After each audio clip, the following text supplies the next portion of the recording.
it's Sai. So, yeah, I'm really excited to get started. I'm actually going to be playing the interactive fiction The Ballad of the Young Gods by Axel today. And yeah, I'm really excited to do that. I love interactive fiction, it's probably one of my favorite game genres. Like it's just a world that I've been really immersed in the past couple years, and I've been recently kind of going, oh, I want to like really get more involved in this because there's people doing amazing work, and I think they deserve to be recognized. So yeah, I'm very very excited to play this. I was actually gonna play the A Tale of the Crown.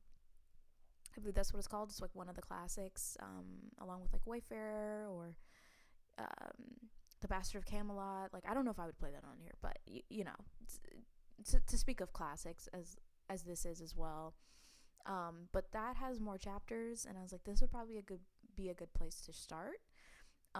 So full disclaimer, I have played this before. This will not be completely new to me, but there are some things that like I kind of wasn't as locked in for. So we're kind of just gonna act like this is fairly new because I do remember a lot, but there's also like choices that I don't know that I would make now. So, um, yeah, I don't know if I've played the new chapter either. Like, I think there's like a chapter. I think I stopped at like 3 maybe, or 2 or 3 or something, and I don't know. I don't know if I've played that one yet. So this will be really fun. I really hope to do more interactive fiction on this channel and like visual novels, stuff like that. And what am I thinking?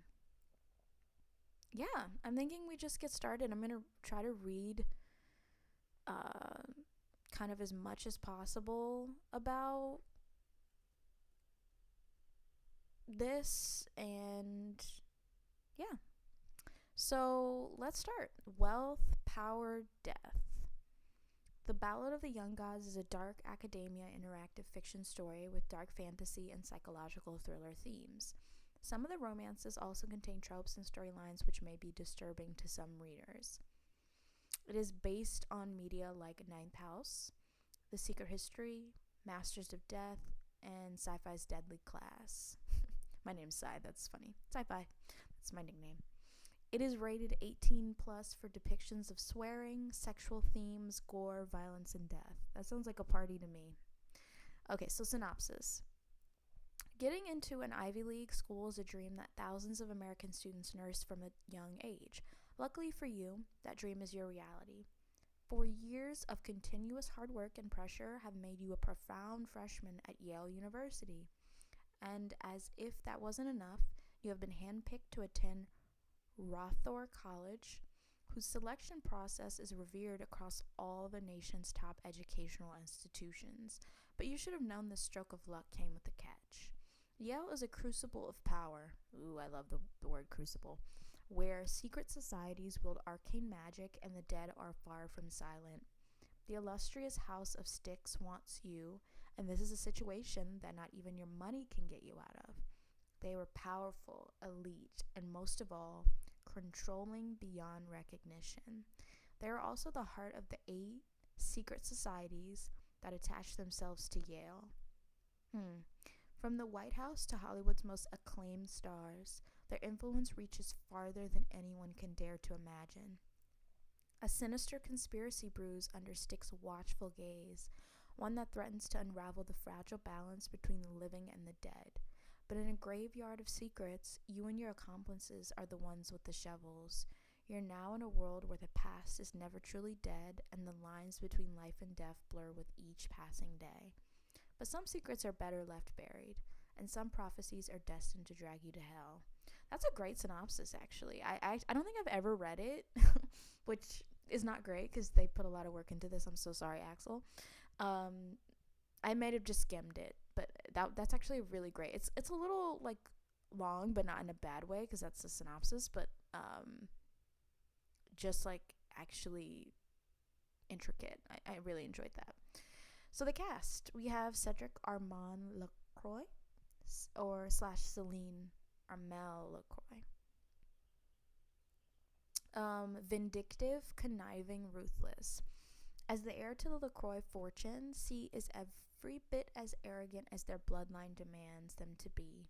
Even after the messy divorce of their parents, which further led to their disownment by their father, Alan LaCroix. Is it yeah, it's Alan, right? LaCroix.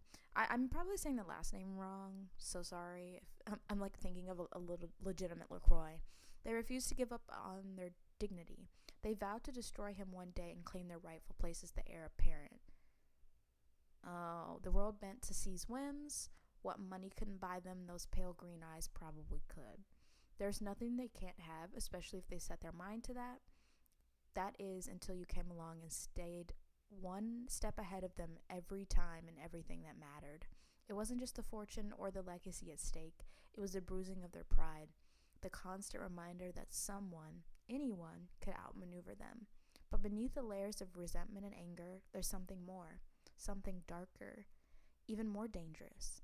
An obsession takes root, one that blurs the line between hatred and fascination, and they vow to spend their whole life despising you for everything. I'm definitely intrigued by this character a lot. I think I was thinking about romancing this character. They have like a enemy, like they have a rivals thing that I really enjoy in fiction. Oh, this is so pretty. Okay, so they're French and Swiss. I will be going through all these characters because I do want to give this person went through a lot of effort to make this, and I want to appreciate that. I don't think I really looked a lot. I looked at maybe skimmed some of this before, but I really want to give its due and immerse myself into this. So I'm sorry if that's boring, but I think it matters. So I'm going to be doing this, and I'm hopeful that today I will be able to finish chapter 1. Let me actually see what chapter we're on now that we're here. Chapter 4 is now available. That was in September. So yeah, we have 4 chapters available to us. So I think it's great to maybe aim for chapter 1 today. So ethnicity is French and Swiss. Oui. Just as a background, I studied French in school for about I think I studied French for about 3 or 4 years. And my mom also studied French, so I'm pretty like, I would say I'm intermediate in reading it. I'm really shy with speaking it, but like I can generally understand it. I'm a little out of practice, but yeah, that's one of those languages that I did study in school. So, zodiac, Capricorn. Love a Capricorn. ENTJ, economics and mathematics. Okay, nerd. Freshman, piercing and pale green like a pair of chalcedony stones? Oh, I've never heard of that. Okay. Their intensity marred by a streak of arrogance. Love. Dark brown and straight. Cedric has short, neatly styled hair, while Celine sports long, straight hair, often styled and sophisticated updos her sleek, professional looks with not a hair out of place. Skin. Fair with a clear, marble-like complexion and no visual imperfections. Height, 6'2" or 5'10". Pretty tall. Build, tall and athletic with strong, commanding presence. And they are preppy. I love preppy. I'm gonna have to look at these playlists actually and listen to them. Beautiful. Okay, so let's go on to our next character, which is Vance Casper Naishlom or Vanessa Karina Naishlom. I have to think about that one a little. So pious, haunted, disillusioned. Oh, I do remember this character. Raised under the oppressive influence of a rigid fire and brimstone faith in a Danish Catholic orphanage, they were taught to see demons in every shadow and sin in every touch. Forever haunted by the visions provided by a wrathful God, they can neither fully grasp their mind around nor escape from. Their only reprieve came on the day they got adopted at the age of 6 and diagnosed with schizophrenia. But the truth of their psychosis may be far more sinister than any medical diagnosis could account for. As the tides become even stormier and their medications become ineffective when they arrive at Yale, all V can do is hold on to the last threads of control over their lives. Your first meeting almost makes them teeter over the edge, but now that they're your roommate, they're bound to you by fate or folly, but whether they'll be a stable ally remains to be seen. I really love this background because, first off, schizophrenia, and then, like Catholic orphanage, like as someone who has religious OCD, I this is very it's very on the nose for me. So I do have a soft spot here. They're Danish and Jamaican. Okay, Jamaican. Okay, a person of color. We love to see it. Cancer, which is funny because Cancer is the opposite sign of Capricorn, so this would kind of make them a kind of contrast character to Cedric or Celine. So C. I'm just gonna use their first letter of their first name. Classics, Greek literature. So they're Danish. Yes, okay. INFP, deep brown, the color of a strong cup of tea with an expressive and contemplative gaze that hints at a profound inner world inside their head. Curly and black, often styled in a relaxed, natural manner. Short and slightly carefree, structured style for chest-length hair, styled with subtle waves over her shoulders. Warm brown complexion with a slight bronze glow of dawn.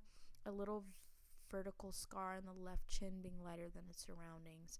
So they're an orphan.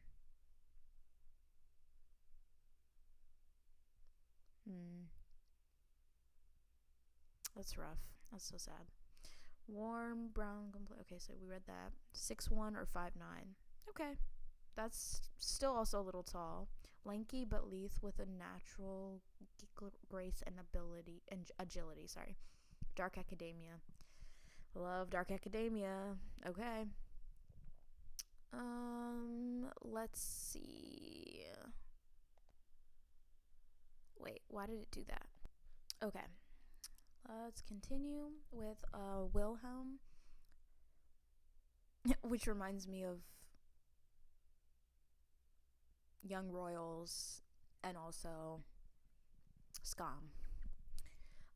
Johann Ostendorf, Wilhelmine.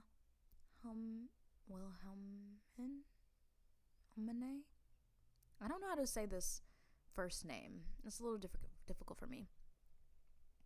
Well, it's Wilhelm Johanna Ostendorf. Pretty similar. So, exhausted, abandoned, lost. What does the world think of you when you're a product of brilliance and neglect at the same time? With an Oscar-winning filmmaker for a father and a mother ensconced on the American board of directors at the Louvre, their pedigree is undeniable, yet it is a legacy more hollow than it appears. While their parents sculpted their careers into masterpiece and amassed accolades, they left W to be raised by their paternal aunt and uncle. A sizable trust fund and periodic checks served as their parents' only gestures of care, a shallow substitute for the love and attention their only child so desperately craved. Aww. The only times they have felt more than someone who was deeply unlovable were the summers you spent on rusty swing sets and fast bicycles with training wheels. But the swing sets have long been dismantled, and the bicycles have been traded for cars. The only questions remain. Are the same kid who really saw them beyond the reality of being unwanted, and the suffocating looks filled with pity that came with their name? Or will this reunion only serve to confirm their deepest fears, that they are and always have been truly alone? That's so sad. German. Okay, so they're German. They're an Aquarius. I'm also an Aquarius, so I already feel an affinity. I do think it's really interesting that you can kind of actually see the astrological themes as someone who is a spiritual worker who is and has a long history with astrology. The fact that this person's sort of thing is that they were always alone and there's a childhood affinity and a sort of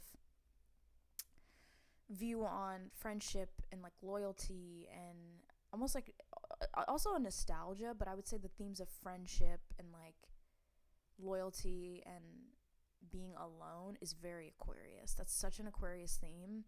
And then like C's thing was like about ambition and like public perception, and that's very Capricorn.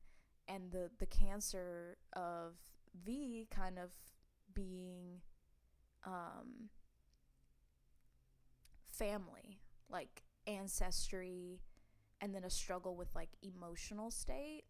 That's these are like very well thought out zodiac signs, because sometimes when people put zodiac signs on there, I'm like, and that character doesn't really seem like they would be that. I almost feel like they don't put a lot of attention, which is fine. Like some people don't necessarily embody their sun sign, but there are usually some themes, and I like to think about characters' charts when I'm making characters. So this is very appreciated, actually, that it seems like there is some connection there. So Aquarius, INFJ. So we have two introverts so far, right? Interesting that C isn't an extrovert, but I guess that does make sense. Film and media studies, with their father is a filmmaker. Okay. Media stuff. Freshman, vibrant and intense sapphire blue, a bit droopy, hinting at their constant state of sleep deprivation. Okay. Dirty blonde and slightly wavy, often appearing tousled and unkept. Wilhelm keeps his hair ear length and messy. Is it Wilhelmina? That just feels so, because it's an E, it's not an A. Has chest length hair that she often wears loosely or in a casual bun. Fair with subtle natural glow despite tired appearance. Light freckles dusting the area around their nose, but it's only visible up close. Cute. 5'11 to 5'7. Okay, so we're getting more average, but still tall. These are some tall people. I mean, 5'7 is average. Slender and lanky with a slight awkwardness to their movements. They possess a natural, carefree grace that contrasts with their often weary demeanor. Casual classic. That kind of fits a film. That gives me a filmmaker vibe, I guess. I was trying to think about like casual classic. I guess it's understated. Is exactly this, like a black tee. Like it looks put together, but it's not really like overdoing it. It's not like dark academia or like preppy. I get it. Moving on to, I think I was romancing this character when I first played it. I've only played it one time, by the way. So Dumitru Constantin Diaconu. Dumetra Constantina Diaconu. I need to like learn how to say these names. You're very beautiful. Charismatic, reckless, guarded. This is giving me a fire sign. Guarded. Could be an earth sign, but or it's a Gemini. Dee's name is the one. I'm like gonna start guessing people's signs now. Dee's name is the one that comes up in almost every conversation about Yale's wildest parties. A natural-born rock star charmer with a magnetic presence. That does give fire sign. It kind of gives like Leo, Aries. I mean, I guess Scorpios are kind of like that too. Yeah. They effortlessly draw people into their orbit, collecting hearts and bodies with the ease of someone who's always been in the center of the gold rush. Despite the countless admirers and the trail of broken hearts left in their wake, you always find them with a Marlboro between their lips and a new person in their arms to warm their bed at night. Their smile is a promise and their laughter a siren call. In the haze of flashing lights and the thrum of bass that pulses through the walls, they are a heartbreaker in every sense of the world. I'm getting such Eddie Munson vibes. Like, that's why I was like, Scorpio? Feelings are complicated. Complication they don't allow, a line they never cross. Okay, Iya Rosanoff. They perfected the art of detachment, of keeping their connection strictly no strings, because to let someone in the would be to risk a vulnerability they've long since sworn off. Will you be the only person they let peel back the barbed wire surrounding their heart, or will you be left with nothing but the faint scent of cinnamon and a tale that wasn't meant to be? Wow. So that's very like, you want me, you can never really have me. It is kind of giving Scorpio, but I definitely see the fire influence as well. Or Gemini. Geminis definitely are sometimes like, they're known for being no detached, even though I think they are very attached. Ooh, I was right. Scorpio. Okay, so Axel, you did a really good job with these characters because they fit their signs. Because the fact that I was like fire sign and then I thought of Scorpio, which is considered to be the fire sign of the water signs, that's really great writing. The fact that I could identify that from this alone, I really have to give this person their props, because I feel like people will throw away, uh, like they'll put signs on there just to put them because they think people are curious, but like it doesn't really actually inform the character at all. This actually informs the character. I really, really like that a lot. I really have to give you your props here. This is a very well designed page. The font is a little hard to read, but I also am like, I'm playing this on obviously on dark mode because I like all my shit on dark mode because I can't see, it's like too bright. So that could just be a me issue. You know, people who are neurodivergent tend to have issues with like some certain fonts. But I really love this page. I think it's just very well designed. So they're Romanian. Scorpio, music, sophomore. So they're older. Because we're a freshman, right? So everyone so far we've seen is a freshman. They're older. Sharp, swirling shade of gunmetal gray. Bedroom eyes. Their gaze is intense, often accompanied by a smirk or playful glint. Perfect. Chestnut brown and wavy, typically left in a state of permanent bedhead. Has hair cut up to his chin and relaxed waves. Shoulder length and loose, carefree. Tied back in a messy half bun. Pale and slightly wavy porcelain, which looks surprisingly delicate in contrast to their roguish personality. So I am missing some people of color. We've only gotten one so far. I'm excited to see some more people of color. Height 6 feet and 5'8". Okay, that's a good height. We're getting a lot of tall people. Wiry muscles, which are often hidden behind long sleeve clothes, and a slightly hunched figure, but is mostly of no surprise since they used to ice skate sometimes. Okay. Oh, okay. Ice skater. Punk is their aesthetic.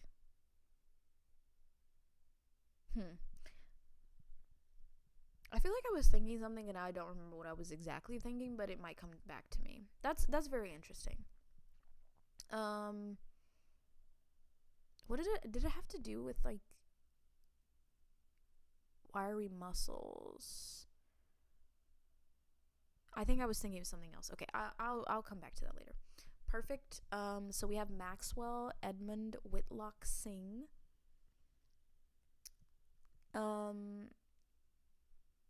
Maxine Edith Whitlock Singh. Am I getting a person of color? Another one? Duty bound, noble, untouchable. Politeness and decorum are second nature to M. They are the embodiment of manners, a living testament to the art of subtlety in a world where spectacle often trumps substance. They are the sort of person who commands attention without seeking it, a product of both royal blood and rigorous self-discipline. Oh, that's what it was. I was saying that D reminds me of Eddie Munson because of the music as well, and like the like charismatic energy. That's all I was gonna say. Okay. Politeness and decorum are second nature to M. They are the embodiment of manners, a living testament to the art of subtlety in a world where spectacle often trumps substance. They are the sort of person who commands attention without seeking it, a product of blood, both royal blood and rigorous self-discipline. Dubbed the paragon of Styx, M is a modern Plato. Plato. Someone who finds as much solace in philosophical debates as in the classical. I promise I can read. In classical texts, they devoured in multiple languages. As the second-born child of the Crown Princess of Wales, they have also the spare. They have always understood that their life will be one of service, with every action scrutinized and every word weighed. Their intellect is vast, but it is their passion for the esoteric that sets them apart. So I was immediately getting the hermit energy, which is like Virgo, or like very mercurial. I would say it's Virgo. I'm getting soulless from Dragon Age vibes, so it's giving very much like Virgo energy to me. Their intellect is vast, but it is their passion for the esoteric that sets them apart. For all their convictions, there is a restlessness with an M that even they cannot fully articulate. It is the paradox of their existence, a life of privilege that feels at times like a gilded cage, a role that demands both reverence and obedience. Indeed, heavy is the head that wears the crown. Will you make them realize that life is more than duties and expectations, or will you become yet another figure in the background, another reminder of the golden cage they were born into? So yeah, this is giving me hermit energy, so it's almost giving me Virgo. I also will say though, like the philosophical aspect of it is giving Sagittarius, but that could just be the Jupiter influence. So Jupiter is Sagittarius and it's also Pisces. The languages, though, is giving heavy ninth house placement. So Sagittarius, Gemini. It might be a Gemini-Sagittarius axis thing. Virgo. It's giving so much earth sign, but, like, there's such a quality of the Jupiterian influence that it's kind of, like, funny to me. Or the Mercurial. Yeah, Mercurial, Jupiter. I would definitely be looking at this person's chart. So let's be shocked about what this is. My guess is going to be Gemini, Sagittarius, or I'm not getting Pisces. It's gonna be Gemini, Sagittarius, Virgo. I stay winning. I immediately was like, it's a Virgo, but then the languages thing really was giving Jupiterian influence. So they're British and Indian. Okay, so we do get another person of color. Virgo, philosophy, global affairs, philosophical debates, same as Plato. So yeah, sophomore, also older, like D. Fierce umber brown eyes that exude an unspoken sort of self-assurance and a Machiavellian aspect. Whoa, so they're strategic. Thick and wavy jet black hair that they often style in a windswept manner. Ear length, waist length. Tawny brown with a golden undertone, sharp cheekbones that also accentuate their facial features and demand more attention in them. 6'4". Whoa, they're tall. We have a lot of tall people so far. Even like the feminine counterparts are still like taller than average, or like around average. It's very interesting to me. Lanky, but with wiry muscles being the result of them playing tennis. Okay, so we have another secret athlete at ice skater, tennis from a young age, clothing aesthetics, old money. I love old money aesthetics. Yeah. Okay. Features. Step into the shadows as the wealthy heir apparent to a billion-dollar industry is just starting at Yale University as a freshman. Be a part of Yale's most enigmatic secret society, the House of Styx. Fully customize your character, pronouns, gender, physical appearance, personality, sexuality, and more. Romance 1 out of 5 love interest. All of them are gender selectable. Study forbidden knowledge. Practice dark magic and try not to fail at your actual coursework. Test your mind, body, and soul in rituals that blur the line between reality and nightmare. Learn about the secrets that your mother took to her grave. Is she really the same woman you remember so fondly from your childhood? Will you rise to navigate the sinister plans brewing under the nose of the house, or will your actions drag you and your companions to the fiery depths of hell? Whoa. Written by Axel and coded by Albie. I know of Albie because Albie is working on a project called At the End, I think, or something like that. And I was I'm very intrigued by that. Very excited to see how that plays out. I know that they are working on that. I really want to give props to these creators for the work that they do. Coding and writing are not easy. As a writer myself, I know that, and uh, as this says, this goes without saying, but if you're not being civil on either Itch.io or Tumblr, and I'm on Itch.io right now, you're automatically be banned blocked. I'm writing a story as a hobby and possibly a source of income in the future, not signing up to babysit people with no decency or basic manners. That's exactly how I feel. Please be kind to these people, give them their due. Yeah, support them.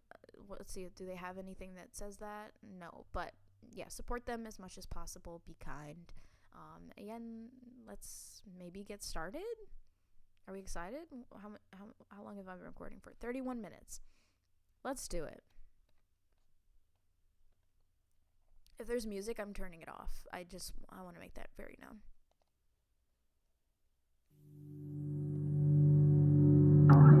Yeah, there's music. Sorry. So I'm turning.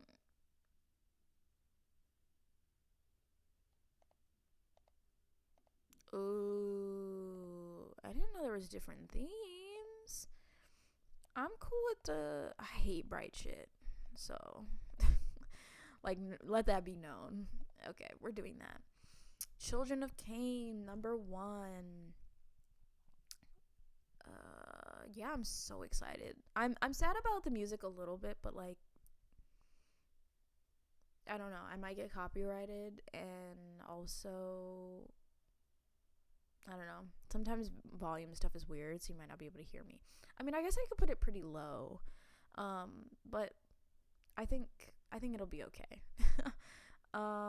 Let's see. New game. Oh my god, this font. This font is gonna kill me so bad. Axel and Albie, I like you so much, but please, I can't see shit. Oh wait, is there open dyslexic?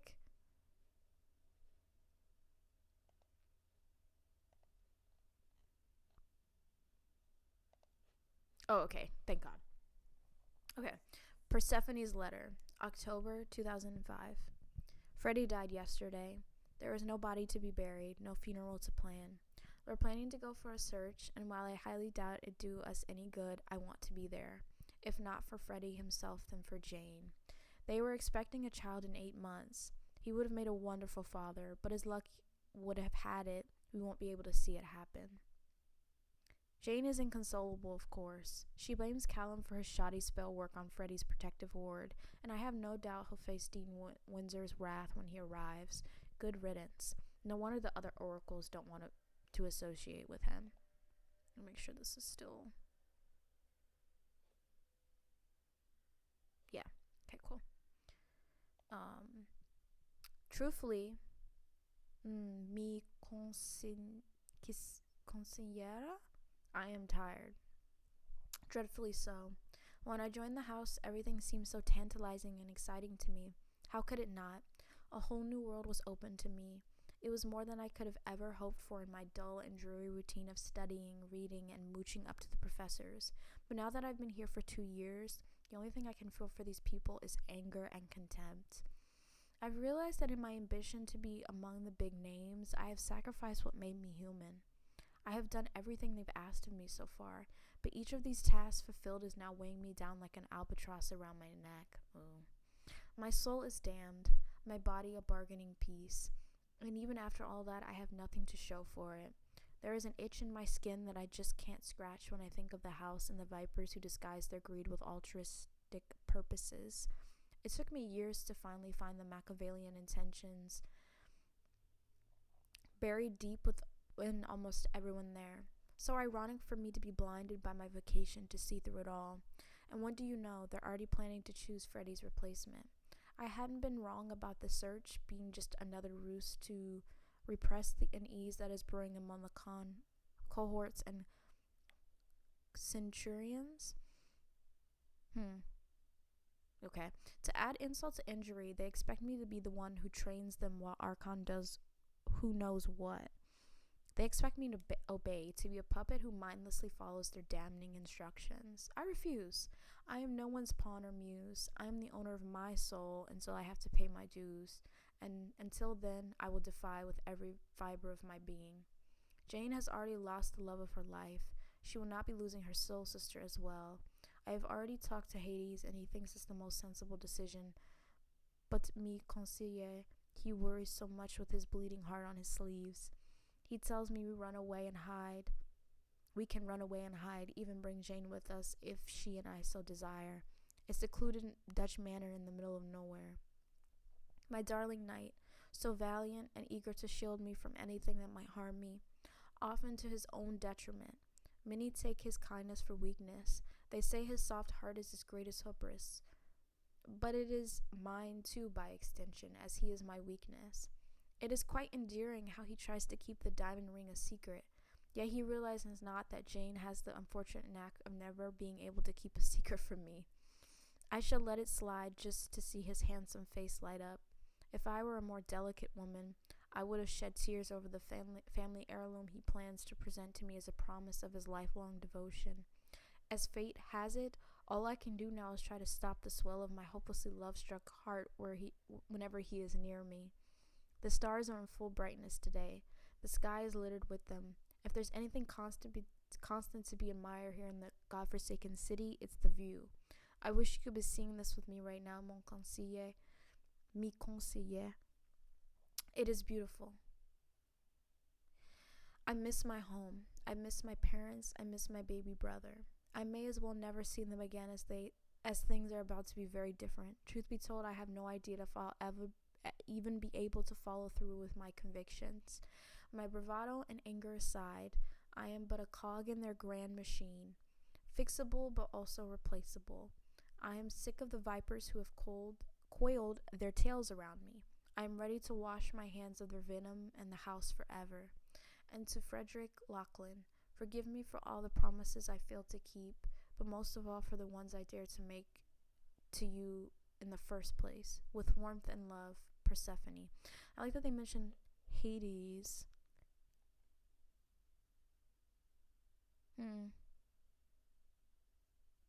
Machiavellian intentions. Someone had that as in their description. I've already talked to. That was the Virgo, right? Is that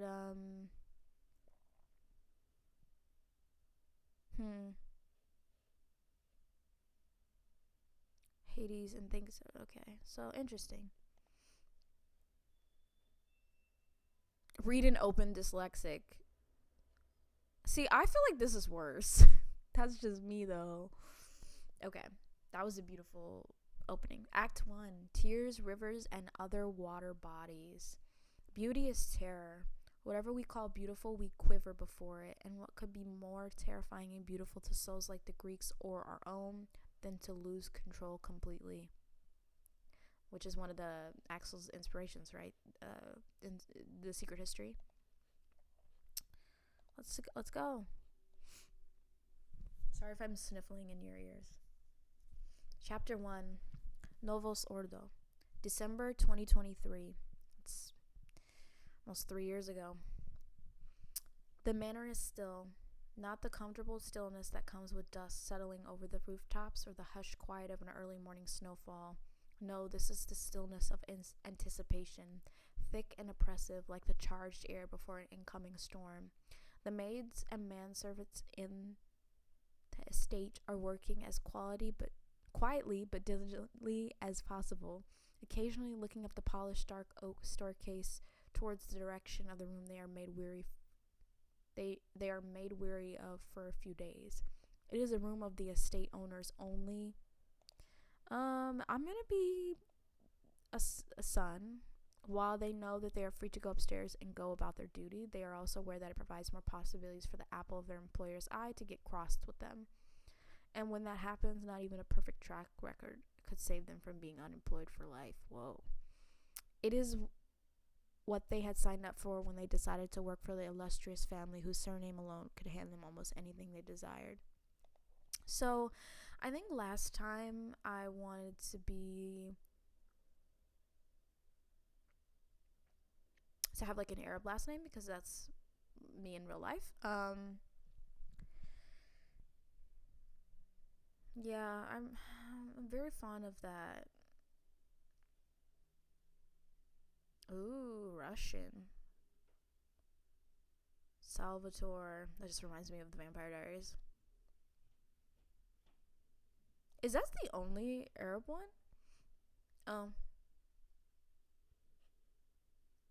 Watanabe. Crossing the river.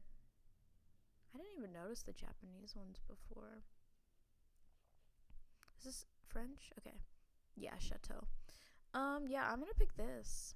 Elias El Mahdi is cutthroat, intelligent, and has a ruthless streak that makes his fellow businessmen look at him in a poorly hidden apprehension. However, despite all that, Elias is also a loving father, making him more susceptible to his little moon's every demand. His little moon. Ah. See, I love when it's a weakness. It's a weakness. I just love when any parent, but like especially when dads are really soft about their sons or their children. It just sometimes the people working in the Al Mahdi estate wonder if the heir apparent gets any lonely if the heir apparent gets any lonely with being in the manor with no one but the servants for company when Mr. Al Mahdi is out and about with his busy schedule. Speaking of the devil, we were sat at your desk. You were sat at your desk, an antique piece polished in a high gloss, your fingers drumming an anxious rhythm against its surface. The room, despite its modern amenities, exuded a timeless elegance. You had also tried to give it a makeover that reflected your personal.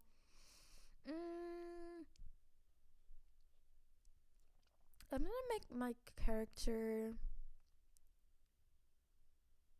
Oh, I do love Y2K. That's cute.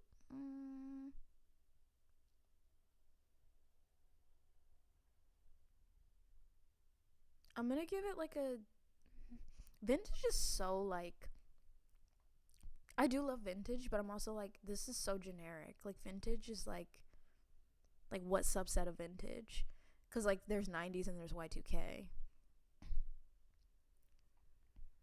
Downtown trendsetter. Artsy. This is gonna be really difficult. I don't even remember what I gave my last character. Probably like preppy because that fit.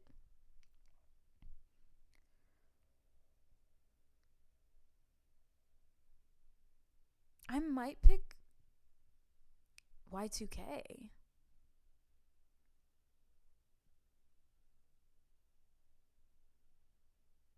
Downtown is also intriguing, but I don't know because this is like a room too. Like we're talking about our aesthetic in terms of clothes, but also like we're talking about our room in this context. So I kind of want to put artsy. It would be artsy or Y2K. I'm gonna pick artsy.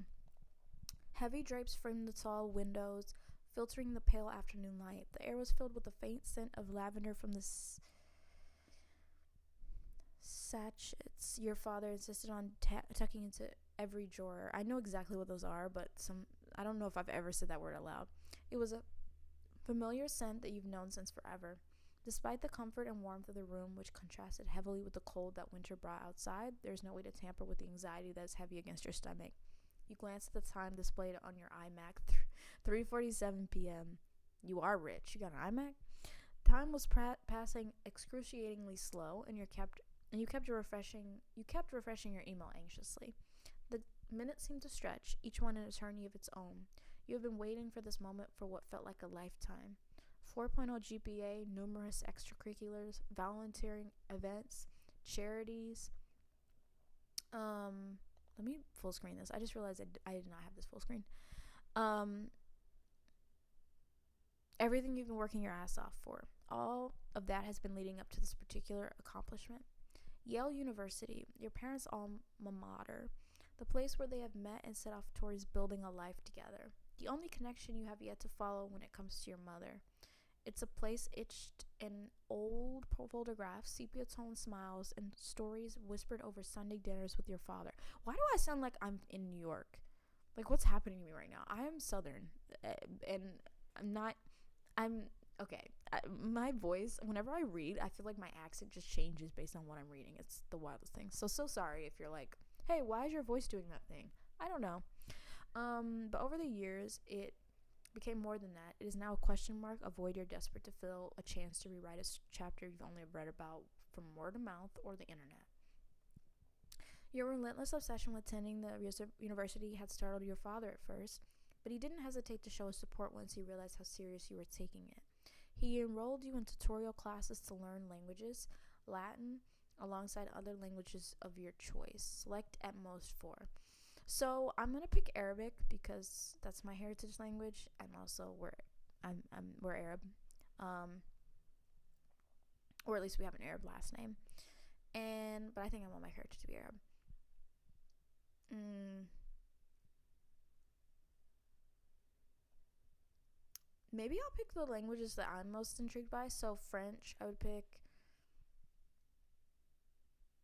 Spanish and then Mandarin. Yeah, I took Mandarin in college, and I also took Spanish. I took all of these languages in college except French because I took French in middle school and high school. Um, Aside from languages, you also had your extracurriculars in Select at Most 5. So I'm gonna have my character be. Oh, I don't want him to be. I don't want him to be sporty. I'm gonna pick piano.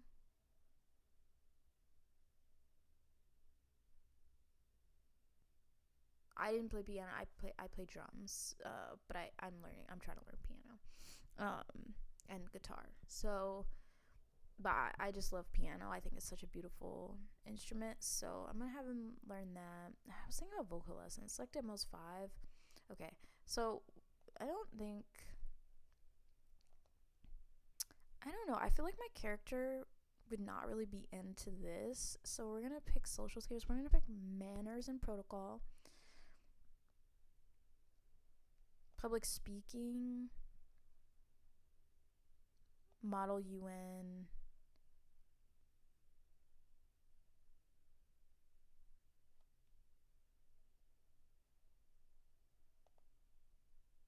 Cool. I'm gonna do this, and then the programs you were applying for. So last time I was. Wait, do we have it?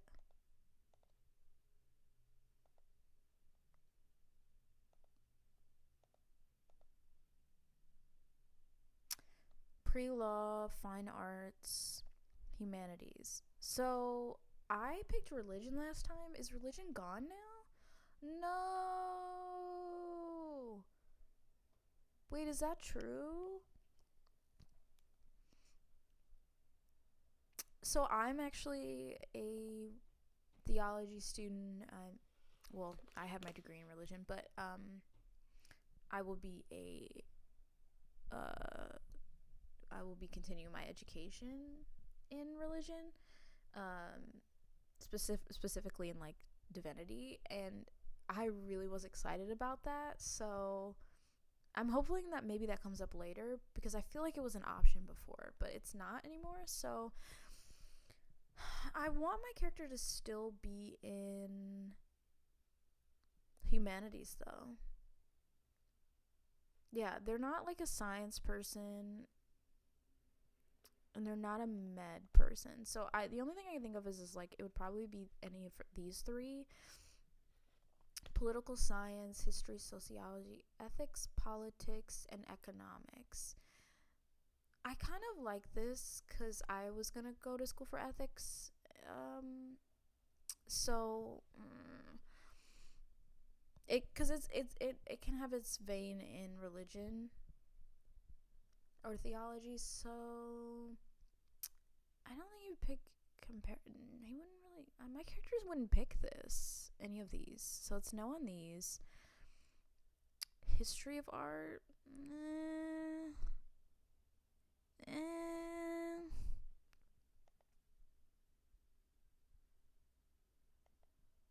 Psychology.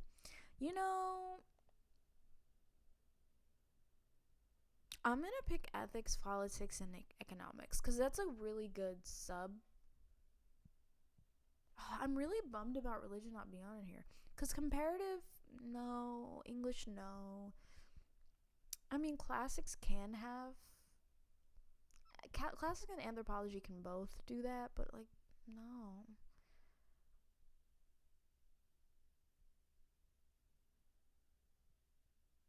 And it wouldn't be any of these as well. Like, maybe history of art, but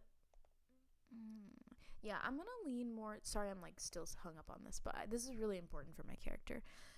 I think my character would either be psychology or ethics.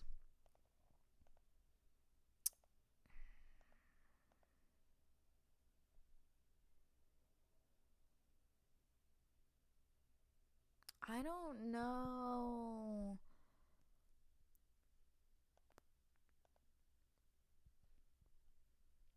I'm probably honestly I'm leaning more towards psychology, but that's also making me go, well, yeah, but you should do ethics, politics, and economics. I kind of want to know what that is. Let me like look that up real quick actually, and see more about it. Like I know I'm gonna be like here forever if I don't do that. Okay, so after looking over the page on Yale's website, I do like ethics, politics, and uh, economics. Like personally, I don't know that my character would love the economics portion of it though. I think the ethics and the politics would be more something they'd be interested in.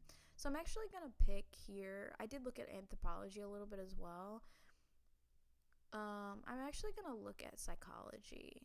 Um, yeah, I think that's where I'm gonna head with this character, which is a little bit different than it was last time because I was a humanities student, but I just am not like I think I took anthropology one time in undergrad, and I was just like, it was great, like it was fine, but I just I don't know, it doesn't really fit what I want my character to be. So yeah, you look over at the Polaroid photograph sitting at the corner of your desk. A 10-year-old version of you stares back with sparkling. Mm, I've been loving Hazel lately. Been loving Hazel eyes lately.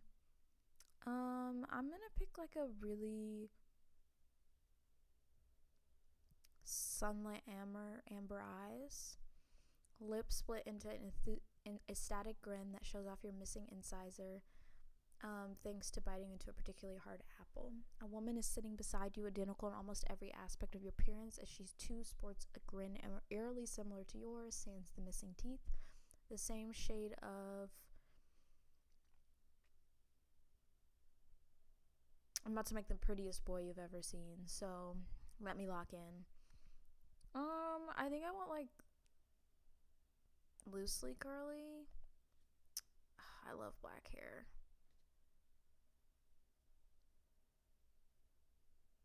Let's do golden. Actually, let's do light brown. So we're gonna have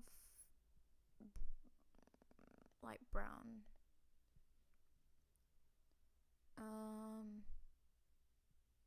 I kind of now want to have like dark hair though. Yeah, I want this. And then I want really long hair. Like I said, I'm making the prettiest boy you've ever met.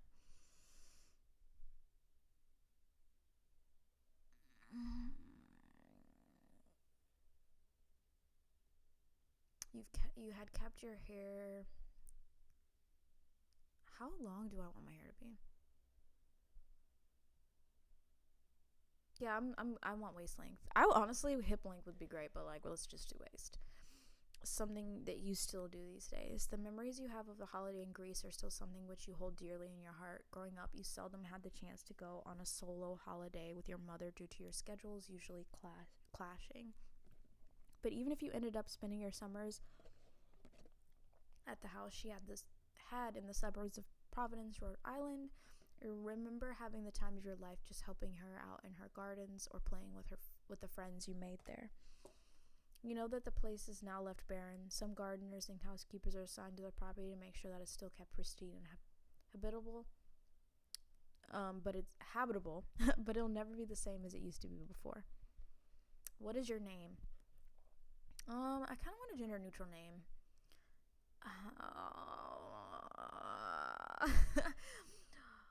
Oh, should I make? Okay. So I also, I like I said before, I have an Arab name, so I'm very tempted to have an Arab name, but also Rolling is one of the names, and I love that name so bad.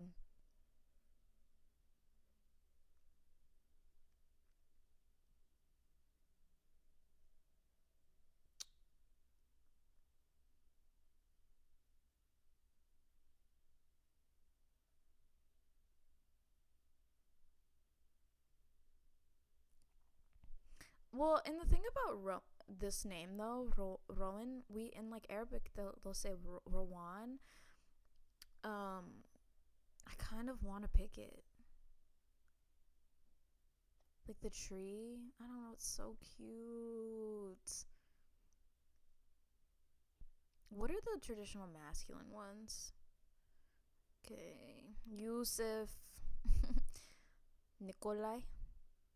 Oh, not this one. Ismail.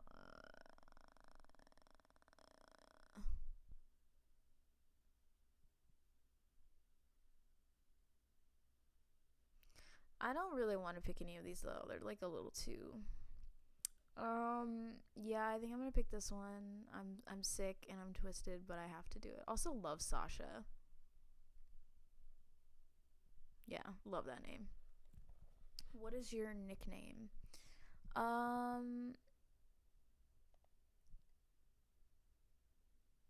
I do love the nickname Roa for Rowan or Ro. I'm gonna pick Roa because I like it. Can I type? Roa. What is your gender? So I want to be trans.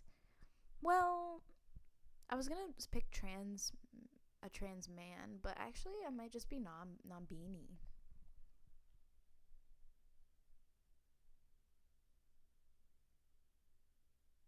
Hmm.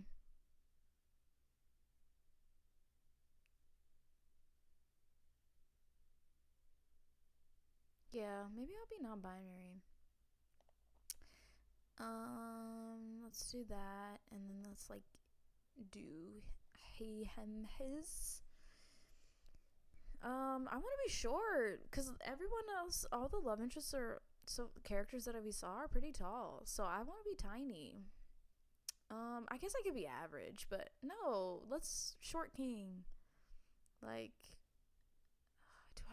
do I want to chase this as trans man? No, I think I just want to be non-beanie. I want to be non-beanie. Yeah. Okay, I'm gonna save because I'm getting scared. Okay. Let's see. Okay, we're getting close to an hour, so I'm probably gonna wrap up this section and then we'll continue later. I'm gonna read this though. No, can I not read this in different fonts? I think I have to change it in the settings. It's fine. It's fine.